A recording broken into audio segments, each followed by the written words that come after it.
اور روز قیامت ہمارے پاس اگر کوئی امید ہے تو شفاعت حسین ابن علی ہے۔ یہ وجہ آپ دیکھیے کہ پوری دنیا میں آج کے دن سے کیفیتیں بدل گئیں، ماحول بدل گیا، مصروفیات بدل گئیں، ترجیحات بدل گئیں۔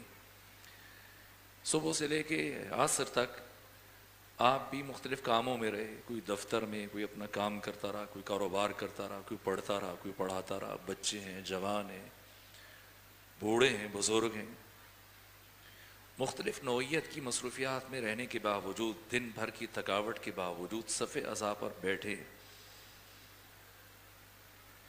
اس امید کے ساتھ کہ جو یہاں ملے گا وہ دنیا کے کسی دوسرے مقام سے نہیں مل سکتا ہے۔ تو یہاں سے ہم نے کیا لینا ہے اور کیا نیت لے کے آئے، کیا ارادہ لے کے آئے بارگاہ حسینی میں؟ دیکھیے میں نے شاید سال گزشتہ بھی، چونکہ اب مجھ سے خواہش کی تو میں یہ جملہ عرض کر دوں، یہ شاید یہ بات عرض کی، ایسا نہیں کہ حسین کی عطا کا سلسلہ شاید آج سے 1400 سال پہلے تک رہا آپ کی زندگی اور ظاہری حیات طیبہ میں، نہ، یہ سفر جاری و قیامت تک جاری رہے گا اور بعد از قیامت بھی جاری رہے گا۔ اور امام ششم فرماتے کہ 1000 صفوف قیامت کے دن اہل قیامت کی ہوں گی، گنہگاروں کی، اور 1000 صفوف میں سے 999 صفوف کی شفاعت کرنے والے میرے جد حسین ابن علی ہوں گے۔ آپ کا شرف، آپ کا مقام، اس عزت و عظمت کا راز، اور اس سے پہلے حضرت کا جود و کرم اور عطا۔ میں اس عصر کی بات کروں، اس زمانے کی بات کروں، عراق کے کچھ نوجوان حسینیہ بنا رہے تھے، بارگاہ تعمیر کر رہے تھے، کام شروع کیا، دیواریں کھڑی کی، کچھ مراحل طے کیے، لیکن پھر کام رک گیا، اخراجات اور ان کے مالی جو امور تھے اس میں دقت پیش آئی اور کام ٹھہر گیا۔ اب دوستوں کے پاس، عزیزوں کے پاس، جاننے والوں کے پاس جاتے ہیں کہ کچھ مدد ہو جائے تاکہ کام آگے بڑھے، لیکن مدد جو ہوتی ہے وہ خاطر خواہ اس درجے کی نہیں کہ کام آگے بڑھ سکے، یہاں تک کہ اب وہ پریشان ہو۔ کسی نے کہا کہ جاؤ فلاں مقام پر ایک تاجر ہے، ایک مجتہد اور فقیہ نے یہ واقعہ بیان کیا کہ فلاں مقام پہ ایک تاجر ہو، جاؤ اس سے اپنی مشکل بیان کرو تو تمہارا مسئلہ امید ہے کہ حل ہو جائے۔ وہ جوان گئے، چل کر اس تاجر سے وقت لیا، ملاقات کی اور کہا کہ ہم امام بارگاہ تعمیر کر رہے ہیں، حسینیہ بنا رہے ہیں، کام رک گیا، مدد کے لیے آئے۔ تو اس تاجر نے کہا کہ بتاؤ کتنی رقم چاہیے تمہیں؟ یہ سن کر وہ ایک دوسرے کی طرف دیکھنے لگ گئے کہ کیا کہیں۔ ان میں سے ایک نے کہا کہ اتنی رقم کہنا کہ دے دے، ایسے نہ کہ اتنی زیادہ رقم لکھ دو یا مانگ لو کہ وہ سرے سے دینے سے انکار کر دے۔ تو ابھی اسی فکر میں کہ ایک نے کہا میرا دل کہتا ہے کہ ہم اپنی مشکل یہاں پر، اپنی حاجت جو چاہیے بیان کر دیں، ہو سکتا ہے کہ ہمیں کسی اور کے پاس جانے کی ضرورت نہ رہے۔ تو اس تاجر نے اپنی چیک بک ان کی طرف بڑھائی کہ جو چاہیے، جو مطلوبہ رقم ہے، جو ضرورت ہے، تو ایک تخمینہ لگاؤ کہ جس سے تمہارا کام ہو جائے تو وہ رقم لکھ دو۔ انہوں نے باہمی مشورت سے ڈرتے ہوئے وہ رقم لکھ دی، اس اندازے کے ساتھ کہ اگر اتنی رقم ہمیں مل جائے تو ہمارا کام ہو جائے گا، اور ڈرتے ہوئے چیک بک واپس بڑھائی کہ رقم دیکھ کر پتہ نہیں یہ تاجر اس پر دستخط کرے گا یا نہیں کرے گا۔ لیکن عجیب یہ ہوا کہ اس تاجر نے جب اپنی چیک بک سامنے رکھی، قلم ہاتھ میں لیا، تو بجائے اس چیک بک کی طرف دیکھنے کے وہ دوسری طرف رخ کیا اور دوسری طرف رخ کر کے اس پر دستخط کر دیے، اور دستخط کرنے کے بعد وہ چیک الگ کیا اور کہا یہ لے جاؤ، اسے کیش کرواؤ اور اپنی تعمیر کے کام کو مکمل کرو۔ وہ خوشی خوشی چلے گئے اور رقم ہاتھ میں آئی، اور پھر تھوڑے عرصے میں بارگاہ مکمل ہو گئی، حسینیہ کی تعمیر پائے تکمیل تک پہنچی۔ اور اس کے کچھ وقت کے بعد سال ڈیڑھ 2 سال کے بعد اس تاجر کی وفات ہو گئی. اب وہ فقی مجتہد بیان کرتے ہیں کہ جس دن اس تاجر کی وفات ہوئی میں نے اس رات میں اس تاجر کو عالم خواب میں دیکھا کہ منکر و نکیر جب حساب کے لیے اس کی قبر میں آئے اور آ کے بیٹھے اور اس تاجر کا دفتر عمل کھولا کہ اس کی نیکیاں اور اس کے گناہوں کو شمار کیا جائے، دیکھا جائے، اور پھر اس کے درجے کا تعین کیا جائے، اس کی سزا کا تعین کیا جائے یا جزا کا تعین کیا جائے. تو جیسے ہی دفتر عمل کھولا تو ایک ندا آئی کہ حسین ابن علی اس تاجر کی مومن کی قبر میں تشریف لا رہے ہیں. جب آقا آئے تو ان 2 فرشتوں سے کہا کہ اس مومن کا دفتر عمل میری طرف بڑھا دو. وہ دفتر عمل جب امام کی طرف بڑھایا گیا اور امام نے قلم ہاتھ میں لیا، اور یہ فقی مجتہد بیان کرتے ہیں کہ حضرت نے قلم ہاتھ میں لینے کے بعد اپنا رخ دوسری جانب کیا اور اس دفتر عمل پر نامہ اعمال پر دستخط فرمائے اور ان فرشتوں سے کہا کہ اب تم میں سے کوئی سروکار نہ رکھنا، میں اس کی شفاعت کر رہا ہوں. تو فقی کہتے ہیں کہ میں نے عالم خواب میں دیکھا کہ ان فرشتوں نے سید الشہداء سے استفسار کیا، فرزند رسول دستخط کرنے سے پہلے دیکھ لیتے، ایک نگاہ ڈال دیتے، ہو سکتا ہے یہ اتنا گنہگار ہو کہ لائق شفاعت نہ ہو. میں ایک جملہ چھوڑ گیا تھا، وہ جملہ روح مطلب ہے. جب ان جوانوں نے وہ چیک بک دی اور واپس رقم لکھ کر دستخط کیے تو انہوں نے پوچھا کہ آپ جب رقم دستخط کر دیے، وہ جملہ اہم تھا جو میں چھوڑ گیا، تو ایک جوان نے پوچھا کہ آپ نے دستخط کرنے سے پہلے رقم کو دیکھا نہیں ہے؟ وہ بغیر دیکھے رخ دوسری جانب کر کے دستخط کر دیے. تو اس تاجر نے جو جملہ کہا تھا، کہا کہ میرا معاملہ آقا حسین کے ساتھ الگ ہے. اور اب جملہ سنیے گا کہ جیسے فرشتوں نے کہا فرزند رسول آپ نے دستخط کر دیے، دستخط کرنے سے پہلے ایک نگاہ اس کے نام اعمال پہ ڈال دیتے، ہو سکتا ہے کہ لائق شفاعت نہ ہو. تو فرمایا کہ میرا معاملہ اس مومن کے ساتھ الگ ہے. اگر کوئی حسین ابن علی کے ساتھ اپنا معاملہ کر لے، یہ ایک ایک پل، یہ ایک ایک لمحہ ہم جس کریم کی بارگاہ میں آتے حسین عطا کرتے ہیں. لیکن میں جو عرض کر رہا تھا، شرمندہ ہوں، ایک وقت تیزی سے گزر رہا ہے، تو یہ ابتدائی مجلس ہے، چونکہ تو میں یہ 2 باتیں عرض کروں. میں نے جو ارادہ کیا ہے اس سال آپ کی خدمت میں سورہ مبارکہ عصر کی تفسیر کے ذیل میں یہ موضوع ارادہ کیا کہ عصر عاشور سے عصر ظہور تک کمال انسانی کا سفر. اور اس کے لیے میں نے اسی تناسب سے، اسی تسلسل سے، چونکہ سال گزشتہ جب حاضر ہوا تو سورہ فجر کی کچھ تفسیر بیان کرنے کا موقع ملا. اگرچہ باتیں ادھوری تھیں، لیکن اب اس کو وہاں روک کر میں نے اگلا مرحلہ سورہ عصر کی، تو فجر سے عصر کا یہ سفر ہم طے کرنے کی کوشش کریں گے. اور جب میں خود سورہ مبارکہ عصر کی تفسیر دیکھ رہا تھا تو خود میری حیرت بڑھ رہی تھی کہ قرآن حکیم کا مختصر سورہ ہے، صرف 3 آیتیں اور 14 لفظ ہیں اور 68 حروف ہیں، اور مختصر ترین سورہ ہے سورہ کوثر کے بعد. لیکن معارف کا بحر زخار، جس سے قرآن حکیم کی عظمت اور وسعت اور جامعیت اور آفاقیت کا اظہار ہوتا ہے، تو میرے دل میں آیا کہ میں بچوں اور جوانوں سے یہ بات کروں. آج کی جو مجلس کا ابتدائی دن، چونکہ جب بات شروع ہوگی تو وہ تسلسل سے آگے بڑھے گی، کہ ہم جب گھر سے چلیں ایک تو ہم کوشش کریں کہ کبھی بھی بغیر وضو کے مجلس حسین میں شرکت نہ کریں. اس کا اثر، اس کا فائدہ اگر کبھی موقع ہوگا تو میں بالتفصیل عرض کروں گا، لیکن وقت گزر رہا ہے تو میں. اور پھر کمال ادب و کمال تواضع اور سراپا اخلاص کے ساتھ آقا کے حضور میں مانگے تو سب سے اہم ترین، میں نے کہا کچھ بھی مانگے اور نہ مانگے، زبان سے جاری نہ کریں، صرف خواہش دل میں آئے، تب بھی وہ مظہر علیم بذات الصدور ہیں، وہ خواہشیں پوری کرتے ہیں، وہ ہماری ضروریات کو جانتے ہیں، مدد کرتے ہیں۔ لیکن جو اساسی ترین چیز، باقی چیزیں شاید کہیں اور سے مل جائیں، لیکن خود جو اساس ہے معرفت، اور معرفت کا نصاب قرآن مجید۔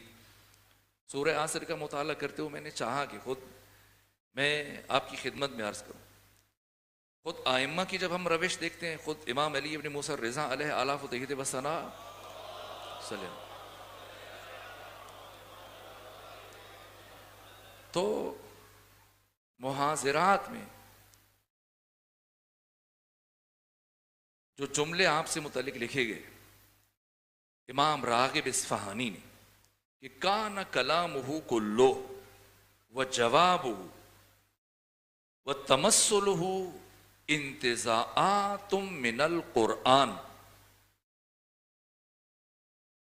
کہ امام علی ابن موسیٰ الرضا، یہ باقی آئمہ سے متعلق بھی ہے اور آپ سے متعلق اس لیے عرض کر رہا ہوں کہ یہ اہل سنت کی جید شخصیت، یہ جملے اپنے محاضرات میں تحریر کیے۔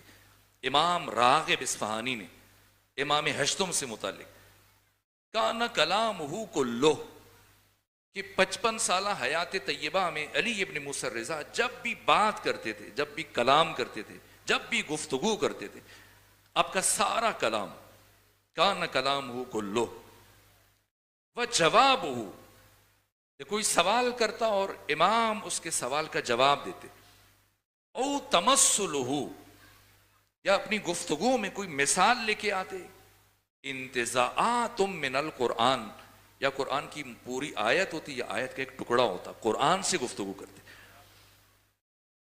اور ہر 3 دن میں 55 سالہ حیات طیبہ کی امتیازات میں سے ایک یہ کہ ہر 3 دن میں ساری زندگی امام علی ابن موسیٰ الرضا قرآن مجید کی تلاوت مکمل کرتے تھے، بسم اللہ سے لے کے والناس تک۔ اور ابا سلط ہروی نے عرض کیا کہ فرزند رسول، میں نے کبھی نہیں دیکھا کہ چوتھا دن شروع اور آپ کی قرآن حکیم کی تلاوت مکمل نہ ہوئی ہو۔ فرمایا ابا سلط، میں اس سے بھی جلد قرآن کی تلاوت مکمل کر سکتا ہوں، لیکن چونکہ اللہ نے تدبر کا حکم دیا ہے، تفکر کا حکم دیا، غور و فکر کا حکم دیا، اس لیے میں رک کر تدبر کرتا ہوں، تعقل کرتا ہوں، تفکر کرتا ہوں، ورنہ میں 3 دن سے پہلے قرآن حکیم کی تلاوت مکمل کر سکتا ہوں۔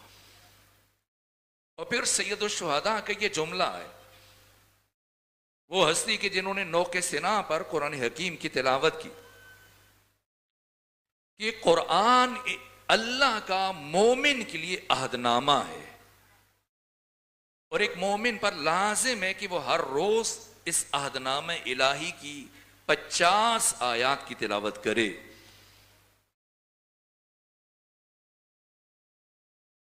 یہ اہم ترین مرحلہ کہ خود قرآن پڑھنا اور پھر قرآن کا فہم۔ اس لیے کہہ رہا ہوں کہ کیا مانگا جائے، اور یہ اتنے کریم ہے۔ دیکھیے مال اچانک سے آ سکتا ہے، لیکن علم اچانک سے نہیں آ سکتا۔ علم انسان لفظ لفظ، حرف حرف، نقطہ نقطہ، کلمہ کلمہ، جملہ جملہ جمع کرتا ہے، مہینے سال گزرتے ہیں، تدریجاً علم میں اضافہ ہوتا ہے۔ لیکن علم بھی دفعتاً آ سکتا ہے اگر کوئی منبع علم سے متصل ہو جائے۔ جو ہماری اہم ترین کتاب ہے، 110 جلدوں پر مشتمل بحار الانوار، مولانا باقر مجلسی نے لکھی، ان 110 جلدوں کا خلاصہ کیا ہے احادیث کو، سند کے اعتبار سے اور دلالت کے اعتبار سے، اہمیت کے اعتبار سے احادیث کو چنا، منتخب کیا صاحب مفاتیح الجنان شیخ عباس قمی، اور 110 جلدوں کا پورا نچوڑ 7 جلدوں میں پیش کیا، اور اس کا نام رکھا ہے سفینۃ البحار۔ اور سفینۃ البحار کی پہلی جلد کے صفحہ نمبر 195 پر یہ واقعہ تحریر کیا کہ مولا متقیان کے اصحاب میں سے ایک جوان صحابی تھا، چونکہ جوان زیادہ سامنے بیٹھے، جس کا تعلق ایران سے تھا، اور ایران چھوڑ کر امام کے پاس آ گیا، ساتھ رہنے لگ گیا کوفہ میں، اور امام سے بہت محبت کرتا تھا، اور ٹھیک سے عربی بھی نہیں بول سکتا تھا۔ لیکن اس کی آواز بہت خوبصورت تھی، اور ایک دن اسی طرح سے وہ فارسی اشعار گنگنا رہا تھا. شیخ عباس قمی نے لکھا، اس طرح سے ملا باقر مجلسی نے بہار کی 45 نمبر جلد میں لکھا کہ وہ گنگنا رہا تھا فارسی کے اشعار، وہ چل رہا تھا اور اسے احساس نہیں ہوا، بے خیالی میں چل رہا تھا کہ پیچھے سے علی ابن ابی طالب علیہ السلام تشریف لا رہے تھے، اور امام ساتھ چلتے رہے، اس کے الفاظ سنتے رہے، اشعار سنتے رہے، اور اسے محسوس ہوا کہ کوئی میرے ساتھ چل رہا ہے. مڑ کے دیکھا تو امیر المومنین، شرمندہ ہوا، معذرت کی، کہا مجھے اندازہ نہیں تھا. حضرت نے فرمایا زازان تمہاری آواز کتنی خوبصورت ہے، جب اتنی خوبصورت آواز ہے تو قرآن کیوں نہیں پڑھتے ہو، اشعار گنگنا رہے ہو؟ تو کہا امیر المومنین مجھے پورے قرآن مجید سے صرف 2 سورتیں یاد ہیں، ایک سورہ فاتحہ اور ایک سورہ قل ہو اللہ، جو نماز میں پڑھتا ہوں، دونوں رکعتوں میں یہی صورتیں پڑھتا ہوں، اس کے علاوہ مجھے قرآن سے مزید کچھ نہیں آتا. تو حضرت نے یہ سفینۃ البحار کی پہلی جلد کے صفحہ نمبر 195 پر شیخ عباس قمی نے بیان کیا، اور بہار کی 45 نمبر جلد میں ملا باقر مجلسی نے بیان کیا کہ امیر المومنین نے اپنا لعاب دہن انگشت سبابہ کی نوک سے اس کے دہن میں رکھا، اس نے محسوس کیا کہ ابھی ابھی اسے پورا قرآن حفظ ہو گیا. اور پھر جب ابو بصیر نے حضرت امام محمد باقر علیہ السلام کے سامنے اس واقعے کو بیان کیا کہ فرزند رسول میں نے یہ واقعہ سنا ہے، کیا ایسا ہے؟ فرمایا ایسا ہی ہے کہ اسی لمحے جناب زازان کو پورے قرآن کی معرفت بھی حاصل ہوئی ہے، قرآن حفظ بھی ہوا ہے، قرآن کے معارف بھی، کہ پھر قرآن کے اسرار جاننے والے. تو دل جو حکمت کے مدینے سے لگا لیتا ہے، اگر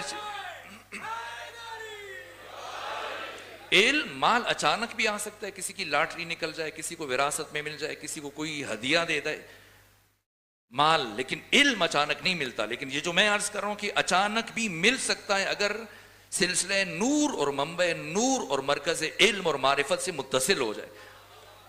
اسی لیے عرض کر رہا ہوں کہ دل جو حکمت کے مدینے سے لگا لیتا ہے، لو وہ پر نور خزینے سے لگا لیتا ہے، اور جو در حیدر صفدر پہ جھکاتا ہے جبیں علم بڑھ کر اسے سینے سے لگا لیتا. یہ میں عرض کر رہا ہوں کہ صف ازا پر آنے کے لیے علم اور معرفت اور دانش شرط نہیں ہے، جاہل بھی آئے، لیکن یہ طے ہے کہ اگر کوئی خلوص دل کے ساتھ، پاک دل کے ساتھ، پاک طینت کے ساتھ اس بارگاہ میں آئے گا تو عالم بن کے اٹھے گا، آگاہ بن کے اٹھے گا، با بصیرت بن کے اٹھے گا، قرآن مجید کی معرفت لے کے اٹھے گا. یہ کہ ہم نے آقا سے کیا طلب کرنا ہے، اس لیے میں چاہوں گا کہ یہ سفر اس سال ہم مل کے طے کریں. جوان کم سے کم کوشش کریں کہ ہر روز ایک سوال سورہ عصر سے متعلق جو ان کے ذہن میں آتا ہے وہ پوچھیں، اور یوں باہمی مل کر ہم گفتگو کر کے، اور کوئی قید نہیں ہے کہ ہم آپ بعد میں لکھ کے دینا، آپ گفتگو مجلس کے درمیان بھی چاہیں تو آپ پوچھیں، اور ایک باہمی گفتگو ہے. میں بھی طالب علم ہوں، آپ بھی طالب علم ہیں، ہم میں سے کوئی عالم نہیں. اس لیے کہ امیر المومنین فرماتے کہ نحن العلماء، ہم علماء ہیں، ہم 14 علماء ہیں. وشیعتنا الطلاب، ہمارے شیعہ ہمارے شاگرد ہیں. ہم سب ان 14 کے شاگرد ہیں، کوئی سینئر ہے کوئی جونیئر ہے. نسبی اعتبار سے شاگردوں میں سے جو سینئر ہے تو اسے جو جونیئر ہیں وہ عالم کہہ دیتے ہیں، علامہ کہہ دیتے ہیں، حجت الاسلام کہہ دیتے ہیں، یا کوئی دوسرا لقب کہہ دیتے ہیں. ورنہ ہم سب کے سب شاگرد ہیں اہل بیت علیہ السلام کی، ایک دوسرے کے معاون. کوئی عالم نہیں ہو، باہمی طالب علم. تو آپ بھی میری اصلاح بھی کر سکتے ہیں اور مجھے بتا بھی سکتے ہیں، اور مجلس کے بیچ میں بھی آپ پوچھ سکتے ہیں. یہ چونکہ ابتدائی نشست ہے اس لیے میں یہ باتیں عرض کر رہا ہوں. تو آقا سید الشہداء کی بارگاہ میں کس نیت و کس ارادے سے، یہ تو میں امیر المومنین کی بات کر رہا تھا. خود جب میں قرآن کی بات کر رہا ہوں تو ایک بڑا عظیم واقعہ ہے. کربلائی کاظم ایک بڑی شخصیت گزرے ہیں، آپ میں سے بہت سارے ان کو جانتے ہوں گے. 1300 ہجری، اب 1448 ہے، 1300 ہجری میں ان کی ولادت ہوئی، اور 1378 ہجری میں ان کی وفات ہوئی ہے، 78 برس کی عمر. آج سے 70 سال پہلے یہ کربلائی کاظم ایک دیہاتی تھے، نہ مدرسے گئے، نہ کسی استاد کے پاس گئے، نہ کسان تھے. بچپنے میں ان کی خواہش تھی کہ وہ مدرسے جائیں، مکتب جائیں، کسی سے سیکھیں، لیکن باپ کے اکلوتے تھے اور باپ ان کے بیمار رہتے تھے تو کہتے تھے آپ کام نہیں کریں گے تو پھر گھر نہیں چل پائے گا. کبھی مدرسے نہیں گئے، بس انہوں نے مختصر ایسے ہی جیسے میں نے کہا 2-3 صورتیں یاد کی ہوئی تھی. یہاں تک کہ ان کے گاؤں میں ایک خطیب آئے، عالم آئے، ایک مبلغ آئے ماہ رمضان میں، اور انہوں نے کچھ چیزیں بیان کی اور انہوں نے پلے باندھ لی اور پھر ان پہ عمل کیا اور پھر اس کا اثر ظاہر ہوا. اس لیے میں کہہ رہا ہوں کہ اگر کوئی خلوص کے ساتھ آئے، پاک طینت کے ساتھ آئے، اپنے وجود وجدان کو، دل و دماغ کو طبق اخلاص میں رکھ کر بارگاہ حسینی میں آئے تو اسے کیا ملے گا؟ یہ کربلائی کاظم غیر معمولی شخصیت ہیں. اس صدی کا معجزہ کہا گیا تھا انہیں، قرآن حکیم کی حقانیت سے متعلق، قرآن مجید کی عدم تحریف پر دلیل کی حیثیت سے. نہ کسی مکتب گئے، نہ مدرسے گئے، نہ استاد کے پاس گئے، اس کے باوجود حافظ کل قرآن بنے. اور اس طرح سے حافظ کل قرآن بنے، ایسے نہیں ہمارے ہاں جس طرح سے ہم لوگ حفظ کرتے ہیں. ان سے متعلق جو آیت اللہ بروجردی نے، میں بس مختصر کرنا چاہتا ہوں اور موضوع سے متصل ہونا چاہتا ہوں. آیت اللہ بروجردی نے آپ سے متعلق جو بیان کیا ہے، اسی طرح سے آیت اللہ سید محمد تقی خانساری نے آپ سے متعلق جو واقعات بیان کیے، اسی طرح سے آیت اللہ حجت نے اور امام موسیٰ صدر کے والد بزرگوار صدر الدین صدر نے، آیت اللہ خوئی نے، آیت اللہ ناصر مکارم شیرازی نے، شہید نواب صفوی نے آپ سے متعلق جو گفتگویں مستقل کتابیں لکھی گئیں. بہت بڑی شخصیت ہے، حافظ قرآن اور دفعتاً حافظ بنے قرآن کے. یہ میں اس لیے کہہ رہا ہوں کہ کوئی پرانی بات نہیں ہے، 1400 سال پہلے کی بات نہیں. حسین آج بھی عطا کر رہے ہیں. عراق ایران کا ایک صوبہ ہے، سرحدی علاقہ ہے، اس کا ایک گاؤں ہے، دیہات ہے جس کا نام ہے ساروق. یہ وہاں کے رہنے والے، ان کا نام ہے کربلائی کاظم. 1300 ہجری میں پیدا ہوئے اور اپنی زمین نہیں تھی زیادہ، کچھ مختصر سی جگہ تھی اور بنجر جگہ تھی، والد صاحب نے ایسے چھوڑی ہوئی تھی. تو یہ کسی بڑے زمیندار کے ہاں چل کے کام کرتے تھے اور ان کے ہاں ایک مبلغ آیا اور ماہ مبارک رمضان میں اس نے یہ زکوٰۃ کے احکام بیان کیے کہ اگر کوئی شخص زکوٰۃ ادا نہیں کرے گا اور زکوٰۃ کے دیے بغیر اگر وہ مال استعمال کرے گا تو اس گھر میں جہاں وہ رہتا ہے اس کی نماز قبول نہیں ہوگی، اور اگر وہ انہی رقم سے لباس خرید کے پہنتا ہے تو اس میں اس کی نماز نہیں آئے گی. تو علم میں تھا کہ جو مالک ہے، زمیندار ہے، وہ زکوٰۃ ادا نہیں کرتا. تو اس کو جا کے متوجہ کیا کہ میں نے ایسی بات سنی ہے تو آپ زکوٰۃ ادا کیجیے.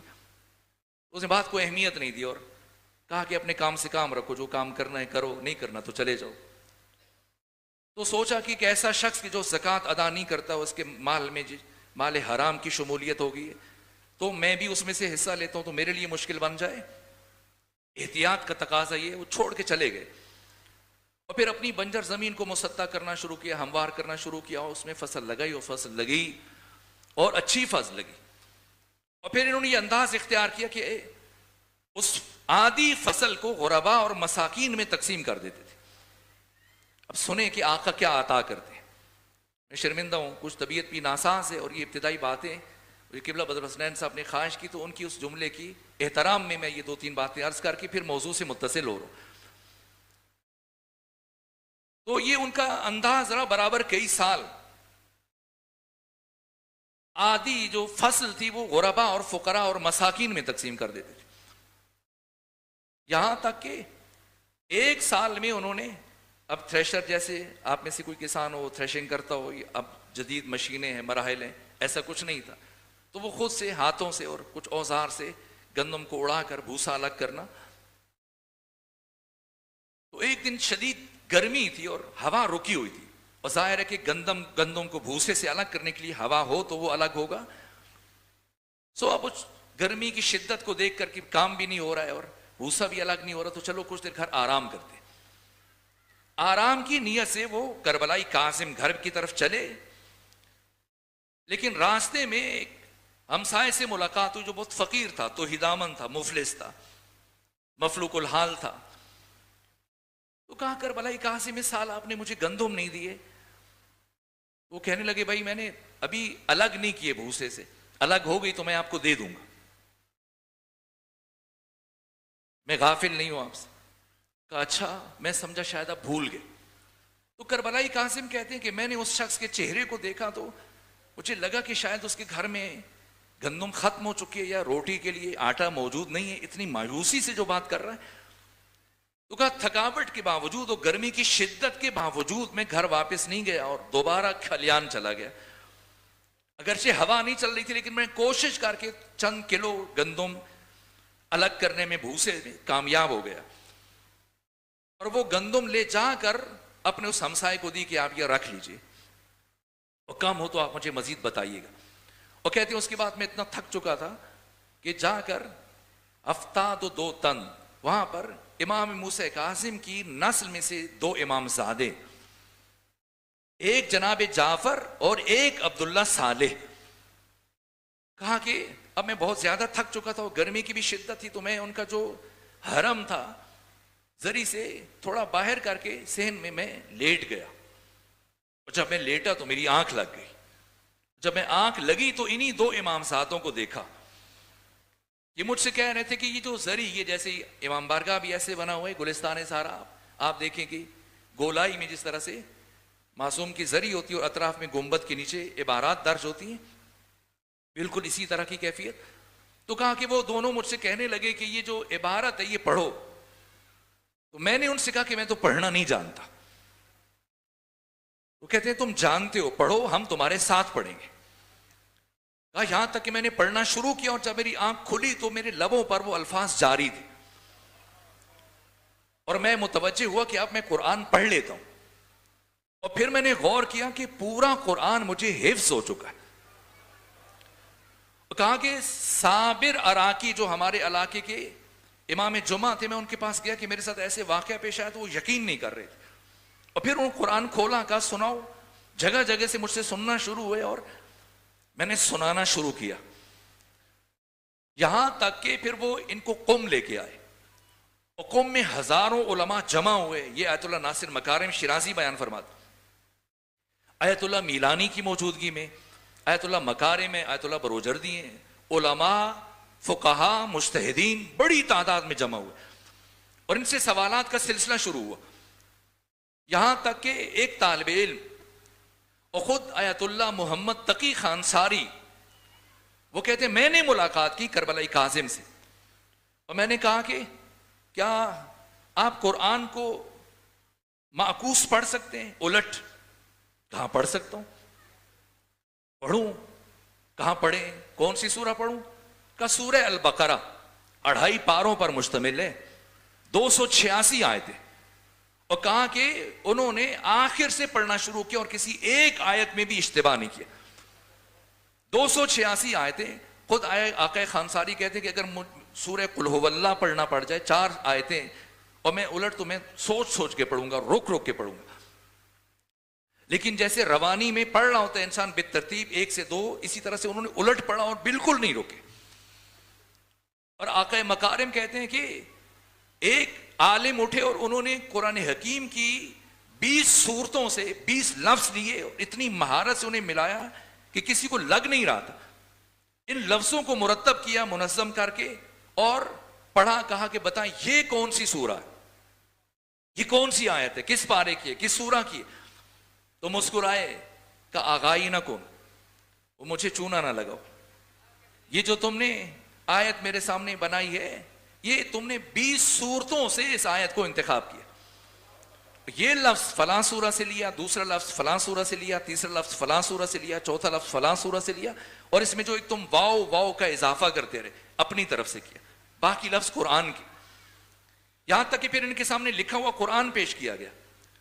اس طرح سے لکھا گیا تھا کہ اس میں کچھ عربی عبارات اور کچھ احادیث درج کر دی گئیں اور پھر باقی قرآن حکیم کی آیات کا تبرکن ہم چاہتے ہیں کہ آپ اسے پڑھ کے سنائیں. وہ پڑھنا شروع ہوئے اور قرآن حکیم کی جہاں آیات ہوتی پڑھتے، انگلی چلاتے اور جیسی وہ آیت ختم ہوتی تو انگلی اٹھا لیتے. پھر جہاں قرآن حکیم کی آیت شروع ہوتی پھر انگلی رکھ دیتے. تو آقا مکارم کہتے ہیں کہ ہم نے پوچھا کہ آپ کو کیسے پتہ چلتا ہے کہ قرآن مجید کی آیت ہے اور آیت ختم ہوگی اور دوبارہ آیت شروع ہوتی ہے؟ تو کہا کہ جو قرآن حکیم کی آیات ہے یہ مجھے نور کی شکل میں نظر آتی ہیں، اور جیسے یہ نور ختم ہوتا ہے تو میں انگلی اٹھا لیتا ہوں، پھر جہاں سے نور شروع ہوتا ہے تو میں انگلی رکھ دیتا ہوں. یہ کربلائی کاظم یہ کہتے ہیں خود یہ کوشش کر کے سارا سال رقم جمع کرتے تھے اور آقا حسین کی بارگاہ میں جایا کرتے تھے. آپ کے وسیلے سے آپ کو عطا ہوا اور آپ کے فیوز و برکات کے خود شہید نواب صفوی، وہ شخصیت کے رہبر شہید کہتے ہیں کہ وہ میرے آئیڈیل تھے اور ان کی وجہ سے میرے اندر یہ انقلابی اور یہ فکری جو نظریات اور ان مراحل سے میں گزرا. اور شہید نواب صفوی ان کو مختلف اصفہان لے کے گئے، مشہد لے کے گئے اپنے ساتھ، پھر ان کو نجف لے کے گئے، کاظمین لے کے گئے مختلف شہروں میں، اور ان کے استقبالات ہوتے تھے. کہاں سے ملتا ہے؟ بارگاہ حسین سے. اس لیے میں چاہ رہا ہوں کہ چھوٹی چیز نہ مانگی جائے، آقا حسین کی بارگاہ سے قرآن کی معرفت مانگی جائے. تو اس نیت کے ساتھ ہم چاہتے ہیں کہ ہم یہ سفر شروع کریں. سورہ مبارکہ عصر کا میں نے انتخاب کیا، قرآن حکیم کا مختصر سورہ، اور اس کا آغاز قسم سے ہوا ہے. میں نے عرض کیا تھا کہ قرآن مجید کی 70 سورتوں کے شروع میں کوئی بھی قسم نہیں، باقی 44 سورتوں کے آغاز میں اللہ نے 118 قسمیں استعمال کی. کسی سورہ میں صرف ایک قسم ہے، جیسے خود یہی سورہ عصر. کہیں اللہ نے 2 قسمیں استعمال کی جیسے سورہ ضحیٰ، کہیں 3 قسمیں جیسے سورہ العادیات، کہیں اللہ نے 4 قسمیں استعمال کی جیسے سورہ مبارکہ 3، اور کہیں اللہ نے 5 قسمیں استعمال کی جیسے سورہ مبارکہ فجر، اور کہیں 5 سے بھی زیادہ قسمیں استعمال کی ہیں جیسے سورہ مبارکہ شمس کے اللہ نے ایک سورہ میں 11 قسمیں استعمال کی. کل 15 آیتیں، اور 15 میں سے پہلی 7 آیات میں آدھے سورہ میں اللہ نے قسمیں استعمال کی. اور سورہ عصر میں ایک قسم ہے، والعصر، قسم ہے عصر کی. عصر کا مفہوم کیا ہے؟ عصر کا مطلب کیا ہے؟ اس کے مصادیق کیا ہے؟ اس کے 20 مصادیق ہیں جن کی طرف میں کل اشارہ کروں گا. وقت ختم ہو رہا ہے تو آج تمہید استوار ہو جائے. روایات میں اس کے 20 معانی بیان کیے گئے. عصر کسے کہتے ہیں؟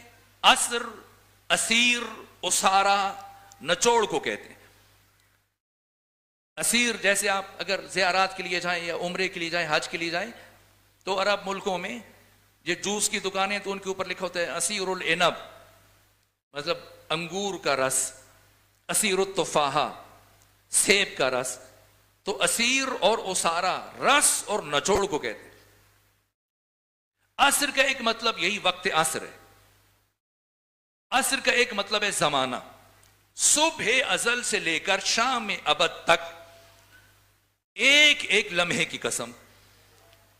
عصر اسارہ، اس کا ایک مصداق بعثت ختمی مرتبت، پیغمبر اکرام اسلام کی بعثت. چونکہ آپ کی نبوت، آپ کی رسالت ایک کم 1,24,000 انبیاء کی نبوتوں کا اسارہ اور نچوڑ اور خلاصہ. عصر کا ایک مصداق روز غدیر، اور غدیر کو بھی اسی لیے پروردگار نے اور ختمی مرتبت نے عصر کے وقت اعلان کیا تھا، حالانکہ صبح یہ لوگ پہنچ گئے تھے. اور سارا دن گزارنے کے بعد زور کی نماز با جماعت ادا کی گئی، پھر مراحل طے ہوئے. اور عصر کا وقت کیوں؟ تاکہ انسان جب بھی سورہ عصر پڑھے تو اس خسارے کی طرف متوجہ ہو جائے کہ اگر علی کو چھوڑا تو پھر کس نقصان میں مبتلا ہو جائے گا. عصر کا ایک مصداق روز غدیر، عصر کا ایک مصداق ولایت امیر المومنین، عصر کا ایک مصداق عصر عاشور، عصر کا ایک مصداق ظہور امام زمانہ. اور ان چیزوں میں جو کمال ہم آہنگی ہے روایات کے سائے میں، وہی مفہوم، اس لیے کہ جو علی کی ولایت ہے اور اعلان غدیر ہے، یہ 1,24,000 انبیاء کی ساری زحمات کا ماحصل ہے. اور اگر اس سے مراد عصر عاشور ہے، عصر عاشور یعنی مورخ تو اس کو سال کے 12 مہینوں میں سے ایک مہینے کا ایک دن لکھ کے چلا جائے گا، لیکن ایک ایسا دن کہ جو صبح ازل سے لے کر شام ابد تک تمام زمانوں پر محیط، جس کا سورج طلوع ہوا لیکن کبھی غروب نہیں ہو پائے گا، یہ عصر، یہ اسارہ، حتیٰ اس کے مصادیق میں جب ہم آگے جائیں گے، خود حسین کا وہ انتخاب کہ پوری کائنات اور عالم اسلام اور 9.5 کروڑ افراد میں سے جن 72 افراد اور پاکیزہ نفس ہستیوں کو چنا، یہ بھی اسارہ ہے، یہ بھی عصر کا ایک مصداق کہ شرف میں، علم میں، معرفت میں، صفات میں، قدروں میں 9.5 کروڑ مسلمانوں میں سے پاکیزہ ترین، بامعرفت ترین، شجاع ترین وہ شخصیتیں، وہ افراد، یہ بھی عصر کا ایک مصداق ہے۔ اور عصر کا ایک مصداق یوسف فاطمہ منجی عالم بشریت امام زمانہ عجل اللہ تعالی فرج شریف ہے، خاتم الاولیاء، خاتم الاوصیاء، خاتم الائمہ، خاتم المعصومین، کہ آیت اللہ وحید خراسانی نے جو احادیث سے مطلب اخذ کیا، بیان کیا آقا امام زمانہ سے متعلق، یہ بھی عصر کا مطلب ہے کہ آدم سے لے کر محمد تک اور محمد سے لے کر امام حسن عسکری تک تمام انبیاء، تمام رسل، تمام ائمہ، ان تمام صالحین، اتقیاء و پاکیزہ ترین ارواح کی اگر ان عصمت و طہارت اور نبوت اور رسالت اور امامت اور ولایت کے سارے پھولوں کا رس کشید کیا جائے تو جو عطر وجود میں آئے گا وہ یوسف فاطمہ امام زمانہ عجل اللہ تعالی فرج شریف ہے۔ تو عصر عاشور سے عصر ظہور تک میں کوشش کروں گا کہ وہ 40 مشابہتیں جو حدیث میں وہ معصومین علیہ الصلوۃ والسلام نے، وہ مورخین نے، علماء محققین نے بیان کی آقا امام زمانہ اور آقا حسین کے درمیان، وہ 20 شباہتیں، ان کو 40 شباہتیں ان کو بھی بیان کروں۔ میری کیفیت نہیں ہے، سکت نہیں ہے، ایسی حالت ہے کہ بس، اور پھر ان کی خواہش کا احترام کر کے آج میں ایک تمہیدی یہ گفتگو، عصر کا بس ابتدائی ایک مفہوم کیونکہ وقت تمام ہو رہا ہے۔ عصر زمانہ صبح ازل سے لے کر شام ابد تک، یہ تمام لمحات پروردگار ان کی قسم کھا رہا ہے۔ والعصر، مجھے قسم ہے ڈھلتی ہوئی عمر کی، مجھے قسم ہے وقت عصر کی، مجھے قسم ہے گزرتے ہوئے زمانے کی، مجھے قسم ہے صبح ازل سے لے کے شام ابد تک، اس سارے وقت کے ایک ایک لمحے کی۔ اور یہاں پر پروردگار نے عصر کہا ہے، در حالی کہ زمان کے لیے، وقت کے لیے اور بھی بہت سارے الفاظ ہیں، وقت بھی عربی کا لفظ ہے، زبان بھی عربی کا لفظ ہے، حین بھی عربی کا لفظ ہے، دہر بھی عربی کا لفظ ہے۔ پروردگار کوئی دوسرا لفظ استعمال کر سکتا تھا، لیکن دہر میں اور عصر میں خود زمین آسمان کا فرق ہے، اگرچہ یہ دونوں وقت کے لیے استعمال ہوتے ہیں۔ اس فرق کو بھی میں کل یا آنے والے دنوں بیان کروں گا۔ قسم ہے وقت کی، قسم ہے زندگی کی، قسم ہے ڈھلتی ہوئی عمر کی، قسم ہے گزرتے ہوئے وقت کی۔ ان الانسان لفی خسر، ہر انسان خسارے میں۔ اگر قرآن مجید کو ہم ایک کتاب دیکھیں، کہ قرآن مجید کو البتہ کتاب نہیں کہہ سکتے، مجازاً ہم کتاب کہتے ہیں، حقیقتاً جو مرحوم اقبال نے کہا کہ ان کتابی نیز چیزیں دیگر است، خود کتاب کے اندر کیا ہے، جو سورہ بینہ میں پروردگار نے فرمایا کہ فیہا کتب قیمہ، یہ قرآن کیا ہے، حقیقت ناشناختہ۔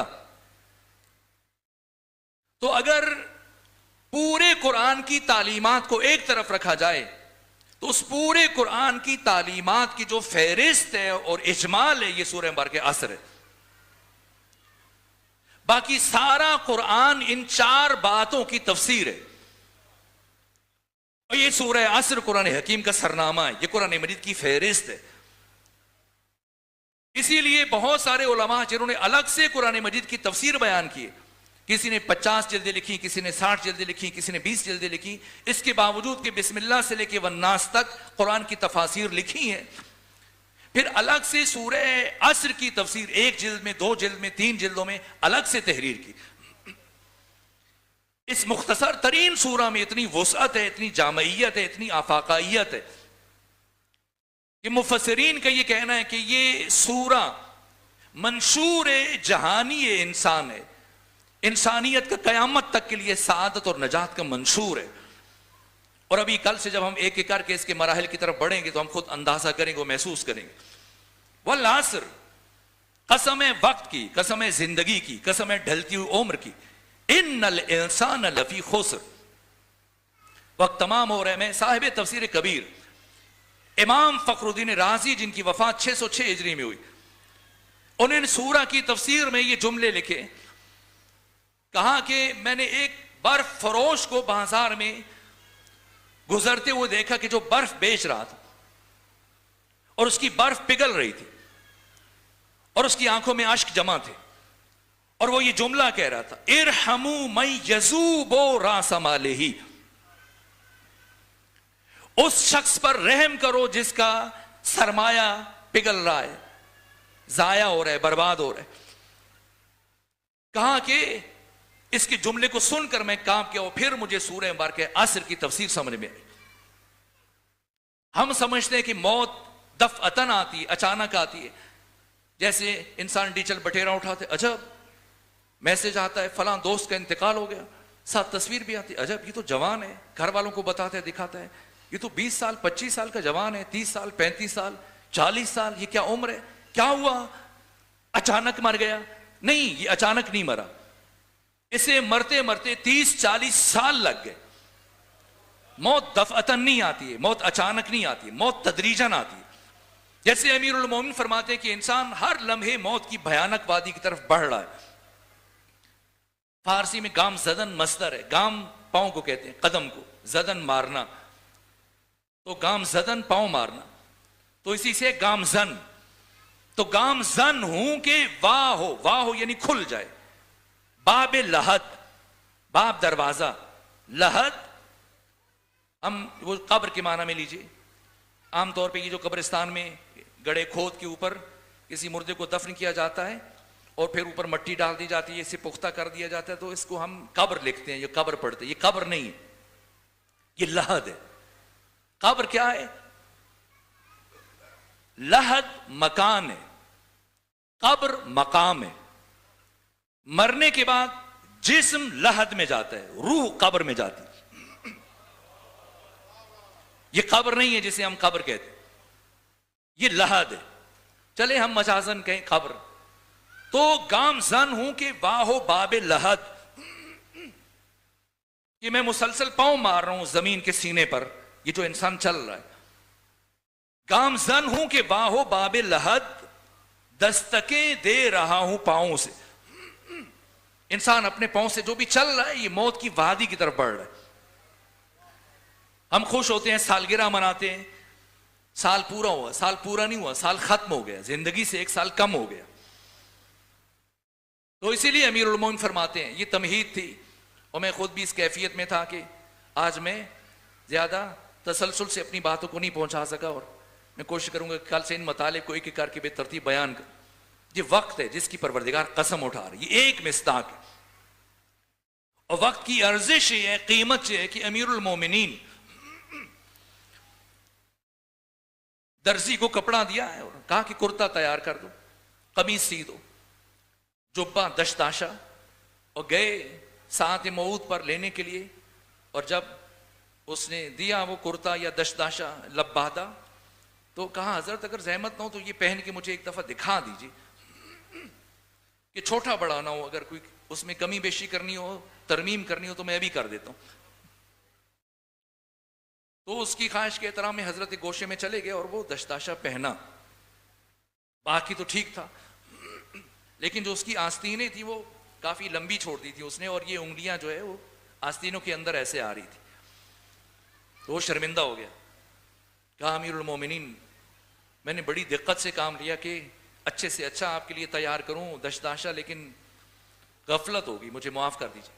حضرت فرمایا کوئی بات نہیں، تو کہا کہ اگر آپ مجھے یہ دے دیجئے تو میں آپ کو ٹھیک کر دوں۔ کہا نہیں ضرورت نہیں، قینچی دو، اور حضرت نے اس خیاط سے، درزی سے قینچی لی، اور قینچی لینے کے بعد خود سے آستینوں کو کاٹا، اور اس کا شکریہ، وہ شرمندہ ہو رہا تھا تو اس کا شکریہ ادا کیا کہ تمہارا شکریہ کہ میرے پاس رومال نہیں تھے، اب تم نے میرے دو کام کر دیے، ایک تو میرے لیے کرتا بھی تیار کر دیا، دشداشا بھی، اور مجھے رومال بھی دے دیا۔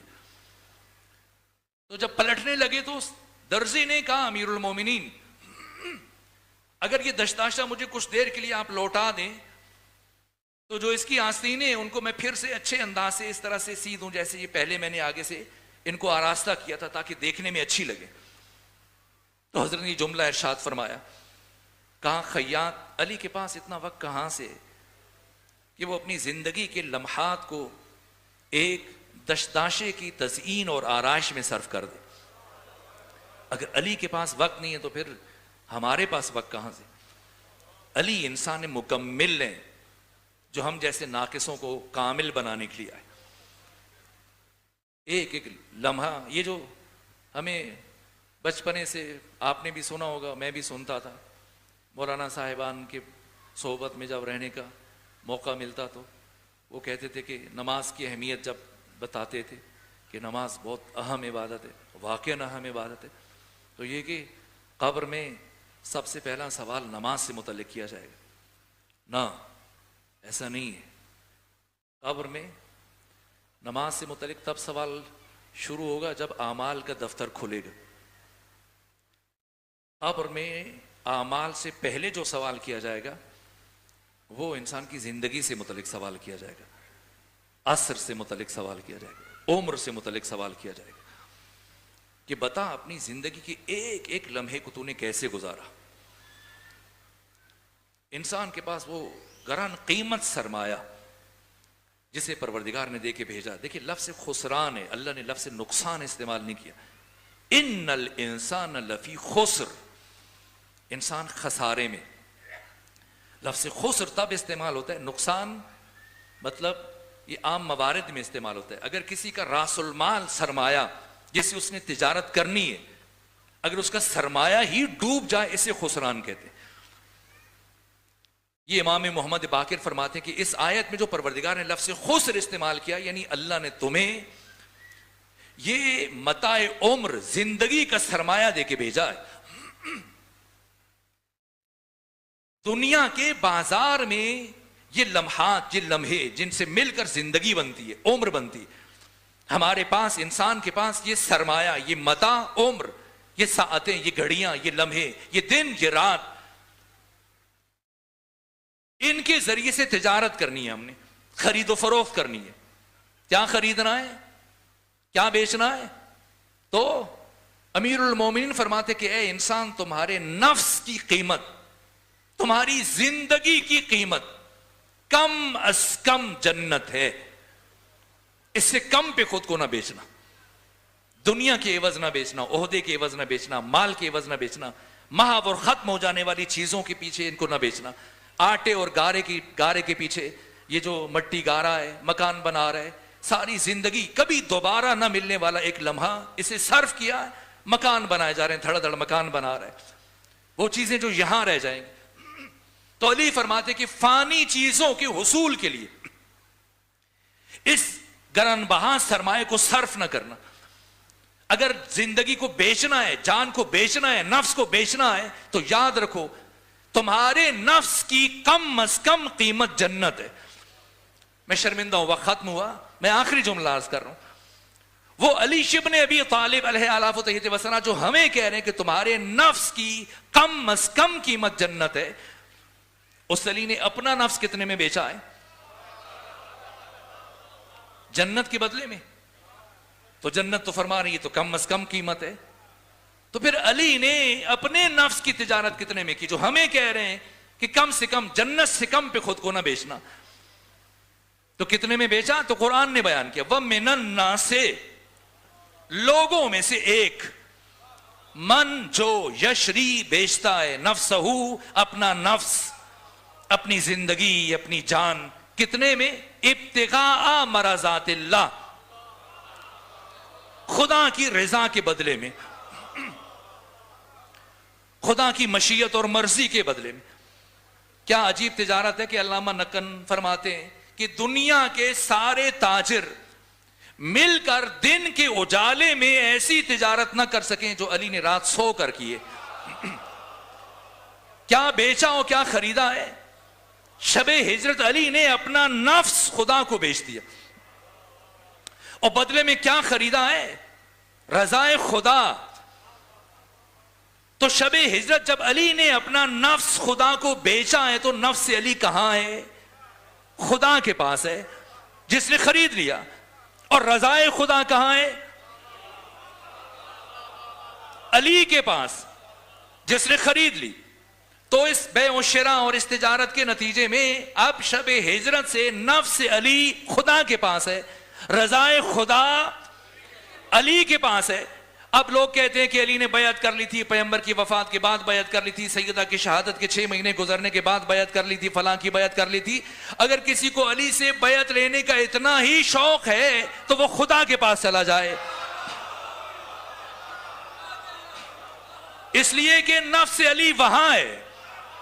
اور اگر کسی کو رضی اللہ بننے کا شوق ہے تو علی کے دروازے پر آ جائے، اس لیے کہ رضائے خدا یہاں ہے. اگر اس کا سر علی کے دروازے پر جھک گیا تو رضی اللہ بن جائے گا، اور سر نہ جھکا وہ بدبخت علی کے مقابلے میں آ گیا، رضی اللہ تو نہیں بنے گا، لعنت اللہ علیہ یقیناً بن جائے گا.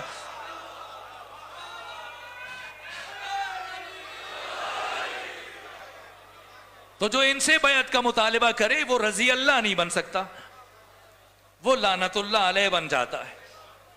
تو پھر یزید ابن معاویہ نے بھی اپنے زمانے کے علی سے بیعت کا مطالبہ کیا. تو فرما رہا کہ مثلی لا یبایع لمثلہ، کبھی مجھ جیسا تجھ جیسے کی بیعت نہیں کر سکتا. بس وقت ختم ہوا تو میں آج مختصر چند جملے عرض کروں اور مجلس مکمل ہو جائے. تو گئے دربار سے نکلے، اور جب دربار سے واپس چلے 28 رجب کی شب ہے، تو خاموشی سے حسین گھر نہیں گئے بلکہ اپنی خواہر گرامی زینب بنت علی سلام اللہ علیہ کے بعد اور بنو ہاشم کے جوان باہر گلی میں کھڑے رہے. بھائی اور بہن بہت دیر تک کئی گھنٹے باہم گفتگو کرتے رہے، جہاں تک کہ جب کافی وقت گزر گیا سید الشہداء اٹھ کر تشریف لائے تو اب لکھنے کا سامان منگوایا اور اپنی وصیت شروع کی. ہذا ما اوصى من الحسین الی اخی محمد المعروف ابن الحنفیہ. یہ وصیت نامہ ہے حسین ابن علی کی طرف سے اپنے بھائی محمد کے نام جو حنفیہ کے نام سے شہرت رکھتا ہے. ان الحسین یشہد اللہ الہ الا اللہ. حسین اپنے پورے وجود سے یہ گواہی دے کر جا رہے کہ اللہ وحدہ لا شریک ہے، وَأَنَّ مُحَمَّدًا عَبْدُهُ وَرَسُولُهُ. اور حسین یہ گواہی دے کر جا رہے کہ محمد اسی اللہ کا عبد ہے، اسی اللہ کا رسول ہے. وَأَنَّ الْجَنَّةَ حَقٌّ وَالنَّارَ حَقٌّ وَالْبَعْثَ حَقٌّ وَالنُّشُورَ حَقٌّ. اور اس کے بعد اپنے قیام کا فلسفہ بیان کیا. انی لم اخرج اشرا ولا بطرا ولا مفسدا ولا ظالما بل خرجت لطلب الاصلاح فی امت جدی رسول اللہ. وصیت نامہ لکھا اور اس کے بعد امر فرمایا کہ اب ناقے پر اس طرح سے خوراک کو بار کیا جائے اور خیموں کو بار کیا جائے اور باقی سامان کو بار کیا جائے اور اناج کو خوراک کو بار کیا جائے، پانی کی مشکوں کو بار کیا جائے. یہ تیاری چل رہی تھی کہ آپ کے بھائی محمد حنفیہ جن کے لیے آپ نے وصیت نامہ تحریر کیا تھا، انہیں خبر ہوئی اور یہ نماز تہجد کے لیے وضو کر رہے تھے. اور جیسی خبر ہوئی کہ آقا حسین جا رہے ہیں، انہوں نے وضو کا برتن وہیں پھینکا اور ننگے پاؤں دوڑے ہوئے آئے اور کہا آقا رات آپ نے فرمایا تھا کہ میں سوچوں گا اور آپ کی بات پر غور کروں گا، لیکن آپ نے جانے کا ارادہ کر لیا. تو حضرت نے فیصلہ کن جملہ ارشاد فرمایا، سنو حنفیہ، شاء اللہ ان یرانی قتیلا، اللہ مجھے اپنے راستے میں شہید ہوتے ہوئے دیکھنا چاہتا. چپ ہو گئے حنفیہ، کیا کہتے اس فیصلہ کن جملے کے بعد. پھر نگاہ پڑی مخدرات عصمت و طہارت اپنا حجاب درست کر رہی ہیں، تو کہا فرزند رسول کیا انہیں بھی لے جائیں گے؟ فرمایا ہاں انہیں بھی لے جاؤں گا. دست ادب جوڑ دیے، کہا بھیا حسین انہیں نہ لے جائیے. اب آقا حسین نے دوبارہ فیصلہ کن جملہ ارشاد فرمایا، سنو حنفیہ، شاء اللہ ان یراہن سبایا، اللہ ان بیویوں کو اپنے راستے میں اسیر ہوتے ہوئے دیکھنا چاہتا ہے. بس اب کیفیت بدل رہی ہے. جناب حنفیہ اولاد امیر المومنین اہل مدینہ جو خواتین وہاں پہ جمع تھی، یہاں تک کہ مشقیں بار کر دی گئیں، خوراک کو بار کر دیا گیا، خیموں کو بار کر دیا گیا، اسلحہ کو بار کر دیا گیا. پھر ایک ایسا مرحلہ آیا کہ حسین ابن علی نے اپنے بھائی ابو الفضل عباس سے فرمایا کہ آپ اعلان کر دیجئے کہ یہ جو لوگ آئے ہیں ہمیں رخصت کرنے کے لیے اپنے اپنے گھروں کی طرف لوٹ جائیں، اس لیے کہ اب مخدرات عصمت و طہارت کو سوار کیا جائے گا. راوی کہتا ہے لوگ گریاں کرتے ہوئے مڑ مڑ کر دیکھ رہے تھے، بہتے ہوئے اشکوں کے ساتھ اپنے اپنے گھروں کی جانب چل پڑے. لیکن میں دور اپنے گھر کی چھت پر بیٹھ کر یہ منظر دیکھ رہا تھا کہ اب کیا ہوگا، کس طرح سے فرزند رسول حسین ابن علی کس انداز سے رخصت ہوں گے. میں یہ منظر دیکھ رہا تھا تو میں یہ دیکھ رہا تھا کہ ایک ایک جوان آتا ہے اور ایک ایک بیوی کو اپنے ہمراہ لے کے آتا ہے اور پھر محمل پر سوار کر دیتا ہے. تو میں یہی محسوس کر رہا تھا کہ شاید جناب علی اکبر اپنی والدہ کو سوار کر رہے ہیں، قاسم اپنی ماں کو سوار کر رہے ہیں اور باقی افراد اپنی مخدرات کو سوار کر رہے ہیں. کہ یہاں تک کہ ایک مرتبہ دوبارہ ابو الفضل عباس کی آواز گونجی اور وہ یہ کہہ رہے تھے کہ اہل مدینہ اب کوئی فرد اپنے گھر کی چھت پر بھی من نظر نہ آئے اور سب لوگ واپس اپنے اپنے گھروں کو چلے جاؤ اور کوئی فرد جہاں پر موجود نہ رہے، اس لیے کہ اب علی کی بڑی بیٹی زینب بنت علی سوار ہونے. راوی کہتے ہیں جیسے یہ نام بلند ہوا تو میں نے یہ دیکھا کہ حسین ابن علی جو اب تک کرسی پر بیٹھ کر ہدایات جاری فرما رہے تھے، خود حسین اٹھ کھڑے ہوئے اور تیزی سے چلتے ہوئے آگے بڑھے. یہاں تک کہ اون و محمد دوڑ پڑے، قاسم دوڑ پڑے، عباس دوڑ پڑے، علی اکبر دوڑ پڑے اور پھر حسین ابن علی خود عماری کا پردہ ہٹایا. ابو الفضل عباس نے سوار ہونے کے لیے ثانی زہرا کے لیے اپنا زانو پیش کیا. اون و محمد اور جناب علی اکبر نے اس عزت و احترام اور محبت سے جناب ثانی زہرا کو سوار کیا اور یہ قافلہ چلا. یہ 28 رجب ہے، آج اس عزت و احترام سے سوار کیا جا رہا ہے. اور پھر صرف کچھ عرصہ گزرنے کے بعد جب 11 محرم کا دن آئے گا اور پھر اسی بی بی نے کربلا سے دوبارہ سوار ہونا ہے.